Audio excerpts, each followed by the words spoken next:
Hello, our new aspiring employee. Welcome to the tape that will change the future of your career path. If you have acquired this tape, it means that you are currently being brought over to the island and going through your training. Training for what, exactly? Well, you have been assigned as what we call a cast member. You might not have to wear those silly costumes, but you'll be filling the gaps that our regular employees can't. We often split this up into 3 different categories. Firstly, let's start with the obvious. We call this first role the bargainers. Yup, you'll be looking after the gift shop. We keep roughly 2 employees per store. Since they're small, this should be a piece of cake. Each store has a closet behind the register. This is where we keep our cleaning equipment and shipments of the merchandise we give out. You'll also have to work the register and keep the shelves topped off. What does this mean? If someone takes something, once they leave, move out of the register and put out a replacement. Always, and I mean always, keep the door open. Keeping it shut is a sign that you don't want people in there, meaning they will eventually leave. Floors must be mopped nightly before going back to your cabin. Do not leave the place dirty before you go. The trash can, if you cannot locate it, is tucked in the cabinet under the register. Now, let's move on, shall we? Position 2 for cast members. Arguably one of the most important is the lifeguard position. We provide lifeguard stations up on the beach. You must monitor the shore and the people swimming in the water.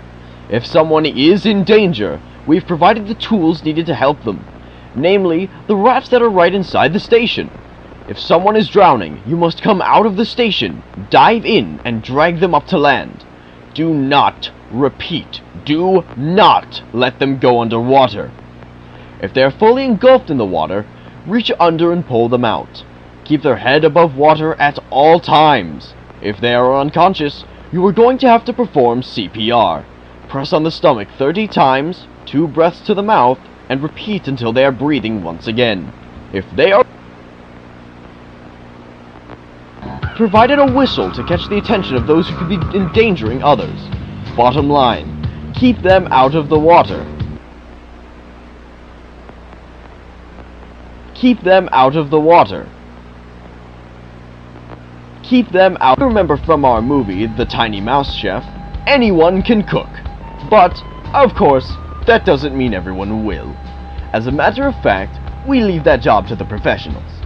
In your case, you will be the one doing all of the dirty work, cleaning the dining huts, and refilling the soft serve machines. You are basically the backbone of the kitchen, if you think about it. Your goal is to create an enjoyable environment, void of any disturbances, especially whilst guests are eating. We serve a multitude of different foods here. Fast food, tropical themed dishes, and hey, on the bright side, cast members' lunch is provided to them for free. While this does bring us to the end of your duties, there are some other things I believe we should be arriving on the island in a few days. If you are watching this tape, make yourself at home.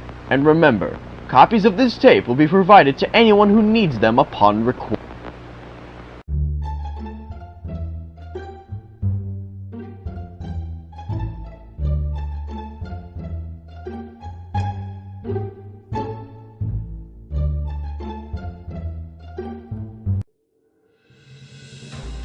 Breaking news! We have just received word that the costumed actor Brandon Lester has unfortunately passed away from what is believed to have been an accident involving a heat wave and the inside of a costume at the Broadside Beach attraction.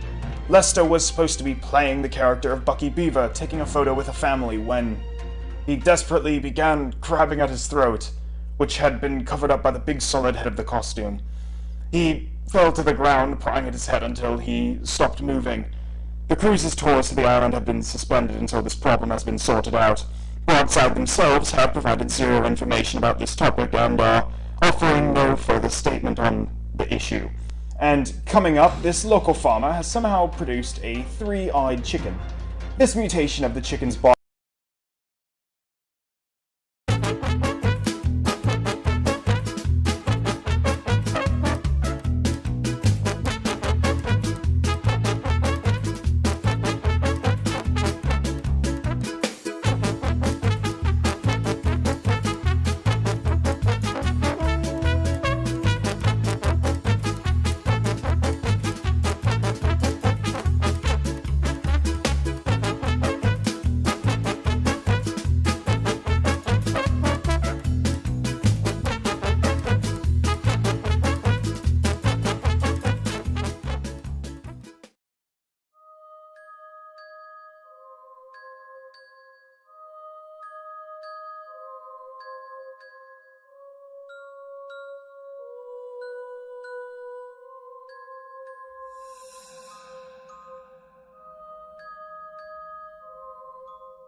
Okay, so what was one thing that you remembered back at Broadside when you first visited?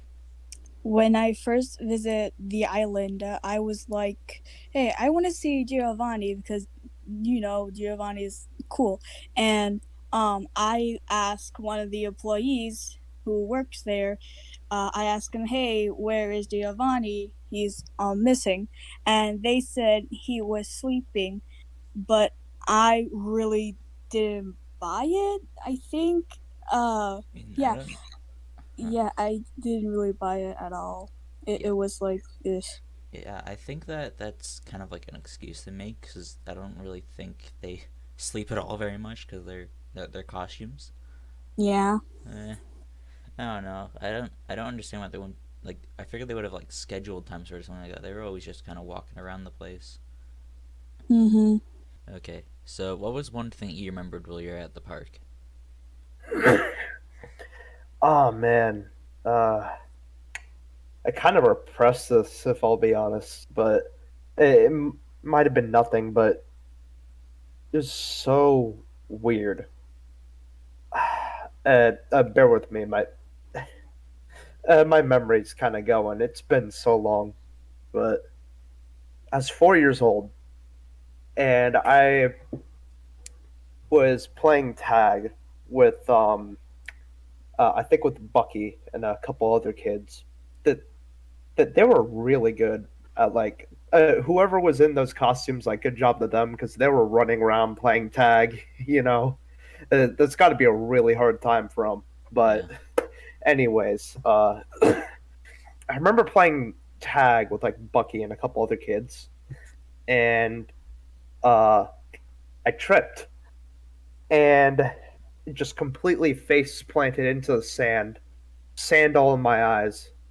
And when I get up, like brushing the sand out of my eyes, I might have seen something because of the sand. I might have been seeing things, but I swear to fucking God, the sand moved.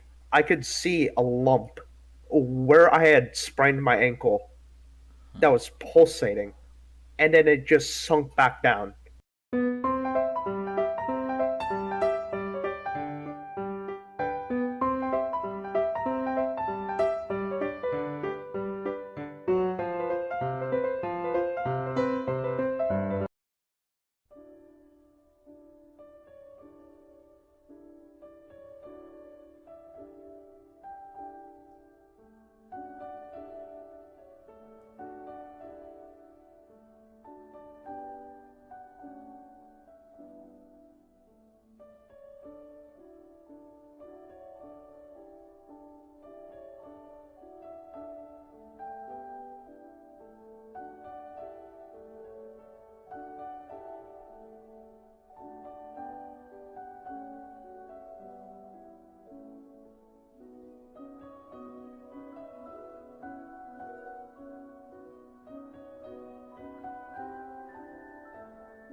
Hello everyone, welcome back to our lovely little show. Today, we're going to read you the story of Nulla Terra. No Terra? What kind of a name is that? It would make sense if you shut up and let me talk for a minute! Hey, cool it, shorty. We're literally the same height. What? That's just how a cookie crumbles, I guess. But, please, go stick your nose in a book and read us the story of a guy who does something or goes somewhere and dies shortly after. Oh, how about this? I'll tell a story for once. Once upon a time, there was a stupid bunny named Hunter who thought he could run a show by talking a boy, wearing a mask, and having no friends. You're in a real mood today, aren't you? Precisely. Oh, well, can I at least tell my story? Fine, but I'm staying right here. Once upon a time, there was an island simply called Nulla Terra. A ship was sailing in from the sea. They had sailed upon Nulla, beginning to set up civilization. They built houses and shops. Everything was going but. And a skeleton popped out! Do you have anywhere else to be? Well, not really. Good. Okay, so they began to branch out and build more and more land. Eventually, crops and fruit grew on the trees incredibly quickly. That's when rumors began to surface. This island is cursed, he said. We should leave, she said. My house got uprooted, and whatever caused it, it is gone, he said. It was all incredibly vague. And this wasn't an isolated incident. Several houses would get knocked apart in the days that followed. Some even killing some of the travelers. Just like you've killed my interest. There is nothing I would like more right now than to grab your neck and squeeze until stuffing comes up your throat. Creep. They continued to try to avoid the issues by moving to different spots on the island. That's when someone came ahead to the leader. Sir, the island has a heartbeat. This shocked literally everyone, including the leader. They didn't believe it, sending everyone to sleep. You know what this reminds me of?